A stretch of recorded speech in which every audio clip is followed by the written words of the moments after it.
कुछ साल पहले हमारे देश के महान शास्त्रज्ञ और भारत के पूर्व राष्ट्रपति अब्दुल कलाम सर ने एक सपना देखा था कि हमारा भारत देश 2022 तक महासत्ता बनाना है। आज 2019 साल शुरू है। मुझे नहीं पता कि 3 साल में हम महासत्ता बन सकेंगे या नहीं, लेकिन देश में बार बार होने वाले चुनाव, उनकी वजह से बर्बाद होने वाले समय, पैसे और निर्माण होने वाली अस्थिरता की वजह से हमारे देश को महासत्ता बनने में बड़ी रुकावट है, जिसको चाहे तो हम दूर कर सकते हैं एक देश एक चुनाव संकल्पना के माध्यम से। नमस्ते, मैं प्रज्ञा भगत छात्र संसद में युवाओं का प्रतिनिधित्व करते हुए अपनी बात रख रही हूँ। 2009 के लोकसभा चुनाव में चुनाव आयोग द्वारा खर्च हुई रकम थी 1700 करोड़। 2014 के लोकसभा चुनाव में वही खर्च था 4000 करोड़। अनुमान है कि इस बार के चुनाव में यही खर्च बढ़कर 7000 करोड़ से ज्यादा हो सकता है। ये सभी लोकसभा चुनाव के खर्च के आंकड़े हैं। बाकी हमारे देश में विधानसभा चुनाव और कई तरह के चुनाव होते हैं, जिसमें होने वाला सरकारी खर्च लोकसभा चुनाव से कई गुना ज्यादा होगा। अगर ये सभी चुनाव एक साथ हो जाए तो हमारे देश के कई हजार करोड़ रुपए बच जाएंगे।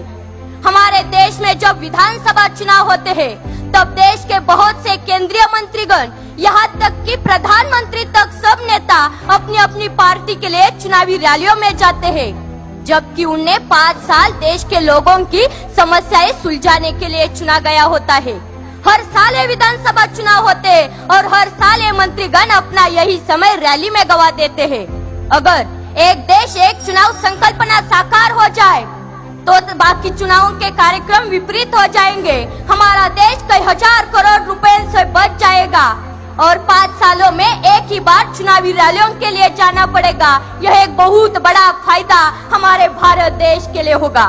ना रुकेगा आचार संहिता की वजह से विकास और ना वो जाएगा प्रशासकीय व्यवस्था के ऊपर।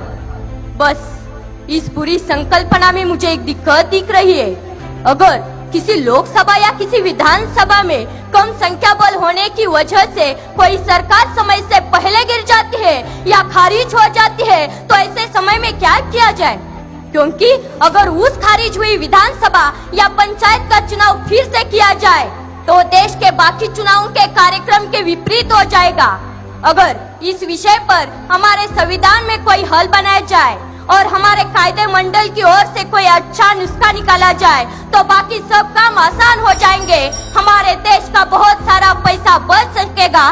प्रशासकीय व्यवस्था पर हर बार आने वाला प्रेशर भी भारी मात्रा में कम हो जाएगा और हम गर्व से कह सकेंगे, हम होंगे कामयाब, हम होंगे कामयाब एक दिन। मन में है विश्वास, पूरा है विश्वास, हम होंगे कामयाब एक दिन, हम होंगे कामयाब एक दिन। जय हिंद, जय महाराष्ट्र, जय शिवराय।